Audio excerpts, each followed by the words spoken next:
Kamala Harris is running for president, but voters have little idea of what she plans to do if she wins. This reminds many of how Democrats pushed for Obamacare, saying people would find out what was in the bill after it passed. Now Democrats are using the same approach with Harris, keeping her policies vague and hoping voters won't ask too many questions. Last Friday, Harris gave a speech about her economic plans. But instead of clear solutions, she mostly offered platitudes. This means she made simple, dull remarks that sounded good, but didn't mean much. She promised to share more details later, possibly after the election, leaving voters in the dark about her actual plans. Even Democratic reporters say Harris is keeping her plans light on details to avoid scrutiny. They believe she will lay out her detailed strategy only after she is elected. This way, voters can't ask tough questions now that might expose flaws in her ideas. One of Harris's main proposals is to ban price gouging on food and groceries.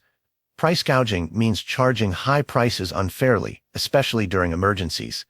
But Harris didn't explain how she would enforce this ban or who would decide what counts as price gouging.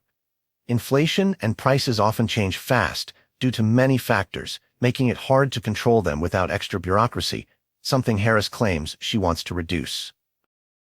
Harris also said she wants to expand the child tax credit, giving parents more money for each child. Her plan would cost about $3 trillion over 10 years. But when asked how she would pay for this, she gave a confusing answer. Most likely, higher taxes and more debt would be the result. Some experts argue that Harris and Biden are wrongly focusing on greedflation, the idea that companies are to blame for high prices because they seek too much profit. While some companies did make higher profits, this wasn't the main cause of inflation.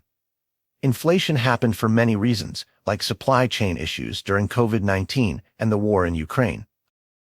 Economists agree that the fight against inflation has been won, with prices now stable. So attacking companies and trying to control prices might harm the economy more than help it. The basics of supply and demand usually set prices, not just company greed. Even big companies, like Target or McDonald's, are lowering prices to attract customers. Harris promises bold changes, but without clear plans, her ideas seem more like empty words. Voters are asked to trust her without knowing what she'll actually do. This approach leaves people with many questions and doubts about her capabilities and intentions.